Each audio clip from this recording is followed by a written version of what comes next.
Hi everyone! So today I'm going to share my 2018 Make 9 plans. I haven't participated in Make 9 before, so I'm not normally that organised in terms of my sewing plans. I don't tend to keep very formal lists or anything, but something that I did over the Christmas holiday this year was download the Core app for recording your fabric collection.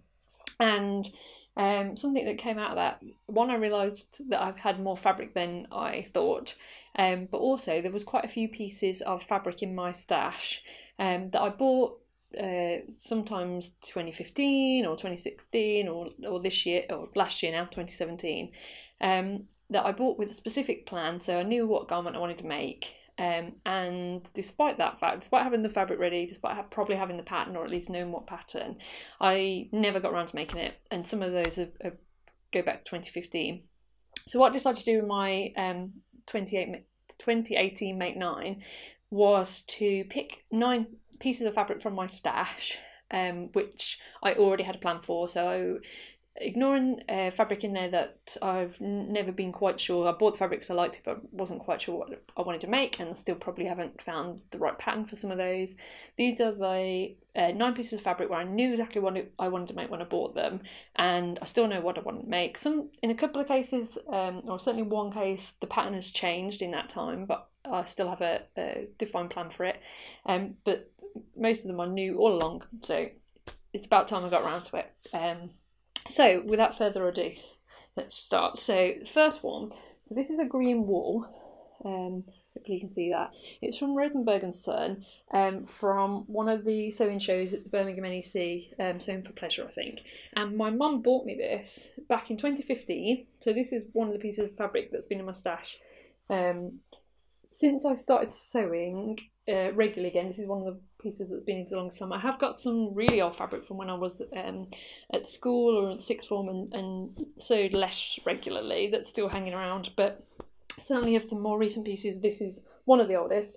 And I knew when I bought this, so the reason my mum bought this for me, I was looking for green wool to make the sew over it tulip skirt, and it's still here. So number one on my list is to sew this up into tulip skirt, and actually there's quite a bit of fabric here, definitely more than I'll need for that skirt, so I might see if I can decide what to do with the rest of it as well, rather than it go back into the stash. So number one, and as I say, so that one was a 2015 purchase. I think the show was probably November, so a couple of years old, that one. So next one on the list is, so this is going from a wintry wool. This is a more summery fabric. But this is, I think, a John Calder floral, and I bought this to make the Megan Nielsen Tanya culottes, and again it's sat there. I think this one I've probably had a couple of years as well. I think it came from Sew Essential, but see, this is the joy of the Core app, because for these purchases that I've had a couple of years, I no longer remember, but in future I will, because as I buy fabric, I'm now listing the date I bought it, where from, how much I paid, and what I am planning to make with it if I know. So yeah, so this one, this summer I'm going to finally make those culottes, and I'm still going to use the Megan Nielsen pattern. I'm not sure which length, it probably depends how much is here, and actually with this print I think it might suit the short view best actually. So that's number 2. So number 3 is a ribbed knit fabric. I can't remember where I got this one from either, but I know when I bought it that the pattern I had in mind was a turtleneck dress, jersey dress, and I'm pretty sure I was already planning, or shortly afterwards, I was planning the seam work Nina pattern. So yeah, so I mean that's a bit more of a wintry one, so I might try and get around to that one sooner rather than later, but certainly this year I want to make the seam work Nina turtleneck dress pattern with that. And again, actually I've got quite a lot, so I might manage a little top as well if I'm lucky. That's number 3. So number 4, so this one, oh, and I should say I reckon I've had this one a couple of years probably. So next one, so this is a really nice cotton and steel cat print fabric, which I bought from Guthrie Garney, and I bought it at Sew Brum, so I remember well. and it was sold from 2016, so I've had this one just over a year. And when I bought it, I was thinking shirt dress, and I was originally thinking the Tilly and the Buttons Rosa, but actually since then I've changed my mind, and I think I'm going to use this for chalk and notches fringe dress, which was one of my in my last vlog, which was my favourite patterns of 2017. That was one of the patterns I included. So yeah, so I think that's what this is going to become. And again, I've got quite a generous amount, so I might have a bit left for something else. So number 4, and that one I've had 1 year. So then the next one, this isn't one specific fabric so much, but when I listed all my fabric on the Cora app, I realised I had quite a lot of shirting fabric, which if you'd have asked me, I would have said I've got none, but apparently I've got quite a bit. So these are 2 of them, and both of these, this one's got a really nice texture actually. If I show you up close, it's actually, gosh, I can't find the edge now. You see, it's quite see-through, and it has like a little raised motif. You might just be able to make out. And so that one, and also this cotton style, it's polycotton. They were both from Adam Ross Fabrics, which is a fabric shop based here in Birmingham, but they're normally online only, or mainly online only, but you can visit by appointment, so I think weekdays largely, but a number of us went as part of a Birmingham sewing meetup, and that must have been a year ago now, I think, and because there was a few of us visiting, they opened the shop on a Saturday for us to visit. It was really good fun. It was organised by Bianca and Sam, and I have got a vlog about that as well, actually, also on my YouTube channel. So yeah, so I've got a number of shirtings. These are 2 of them, but there are some others. And what I want to make with these is the I've forgotten the name of the pattern now. It's the capital sheet patterns Cuba Libre, and I made one version of that pattern. Which was, I was officially a tester, but I didn't actually finish that. I did finish the Sangria dress on time for the testing period, but I also made a Cuba Libre, but I slightly missed the deadline, but it's a really lovely shirt pattern. I really like the capital sheet patterns in general, and I've been meaning to, so since that tester version I've been meaning to make more versions. There's a shirt and a shirt dress length, so I'd like to make at least one of each of those lengths. So yeah, so that's what some of this shirting might become. And the other shirt dress that I really like is the Sew Over It City Break book shirt dress. So I might have a go at that with some of the shirting fabric as well. I should have enough to try both. So yeah, so I think some of this shirting, it's been in the stash for at least a year, so it's about time got sewed up. So, and that was number 5. So number 6 is this brown, well, one side is brown, and I'll show you, it's got kind of a geometric pattern, and then the reverse, and it's certainly the wrong side, but it's quite a nice wrong side, is black, and you can, I don't know if you can make it out, but you can just about make out the geometric on the black as well. So yeah, so this was some fabric that I got in the fabric swap at the sewing weekend of 2016. So again, so I've had this a year and a bit now. And I need to double check, so I need to, I measured all my fabric as part of listing it in the Core app, so we'll have the measurement of this. I need to double check there's enough, but what I was intending to make with this from the minute I picked it up was the Victory Patterns Hannah dress, which is the lovely pattern that has, you basically see you see 2 fabrics, or you can make it with a contrast, so you see 2 fabrics, so a double-sided fabric is perfect for that.